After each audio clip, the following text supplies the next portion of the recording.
Malayalam big boss season 7 ഇന്നത്തെ ടാസ്കിൻ്റെ ഒരു promo വന്നിട്ടുണ്ട്. തലയണ സൂത്രം എന്ന് പറയുന്ന ഒരു ടാസ്ക്കാണ്. എനിക്ക് തോന്നുന്നു സീസൺ 6 ഇങ്ങനൊരു ടാസ്ക് ഉണ്ടായിരുന്നു. ആ ടാസ്ക് തന്നെയാണോ എന്നറിയില്ല. അതായത് ആക്ടിവിറ്റി ഏരിയയുടെ നടുവിലായിട്ട് കുറേ പഞ്ഞികൾ ഇട്ടിട്ടുണ്ടാവും. സൈഡിലായി ഒരു ടേബിളിൽ സൂചിയും നൂലും പില്ലോ കവറും എല്ലാം ഉണ്ടാകും. 2 പേരടങ്ങുന്ന ഗ്രൂപ്പാണെന്നാണ് എനിക്ക് പ്രോമോ കണ്ടിട്ട് മനസ്സിലായത്. കുറച്ച് പേര് പഞ്ഞികൾ കളക്ട് ചെയ്യുക, കുറച്ച് പേര് അത് പില്ലോ കവറിൽ ഫില്ല് ചെയ്ത് നല്ല രീതിയിൽ തുന്നിയെടുക്കുക, അതായത് ഒരു തലയിണ ഉണ്ടാക്കുക. അങ്ങനെ പില്ലോസ് ഉണ്ടാക്കി കഴിഞ്ഞ് നമ്മുടെ അഭിലാഷും ബിന്നിയും ലക്ഷ്മിയൊക്കെ സ്റ്റോർ റൂമിലേക്ക് ഓടുന്നുണ്ട്.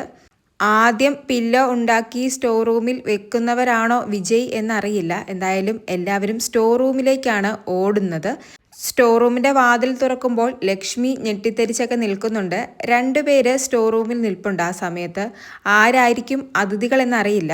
എന്തായാലും കഴിഞ്ഞ വീക്കെൻഡ് മുതൽ വരുന്നൊരു റൂമറാണ് നമ്മുടെ ജീവനൊക്കെ, അതായത് ഏതൊരു സീരിയലിൻ്റെ പ്രൊമോഷന് വേണ്ടി ജീവനൊക്കെ ബിഗ് ബോസിലേക്ക് എത്തുന്നുണ്ട് എന്ന്. ചിലപ്പോൾ അവരാവാം.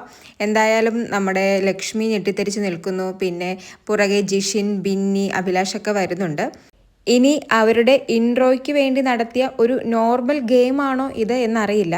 കാരണം കഴിഞ്ഞ തവണ ഇവരിൽ തന്നെ 2 പേരായിരുന്നു, 2 or 3 പേരായിരുന്നു വിധികർത്താക്കൾ. എനിക്ക് നല്ല ഓർമ്മയുണ്ട്, ജിൻഡോ കഴിഞ്ഞ തവണ വിധികർത്താവായി ഇരുന്നിട്ട് തുന്നിയത് ശരിയല്ല, പഞ്ഞിയുടെ ഫില്ലിങ് ശരിയല്ല, പില്ലോയുടെ സൈസ് ചെറുതായി പോയെന്നൊക്കെ പറഞ്ഞ് ഒരുപാട് പില്ലോസ് റിജക്റ്റ് ചെയ്ത് കളഞ്ഞിരുന്നു. എന്തായാലും ഈ തവണ എല്ലാവരും ഗെയിമിൽ പാർട്ടിസിപ്പേറ്റ് ചെയ്യുന്നുണ്ട് എന്നാണ് തോന്നുന്നത്. വിധികർത്താവായി ആരെയും കണ്ടില്ല. എന്തായാലും ഇതിൻ്റെ കൂടുതൽ വിവരങ്ങൾ അറിയുന്നതിനായി നമുക്ക് ലൈവ് കാത്തിരിക്കാം. കൂടുതൽ ലൈവ് അപ്ഡേറ്റുകളുമായി വീണ്ടും വരാം.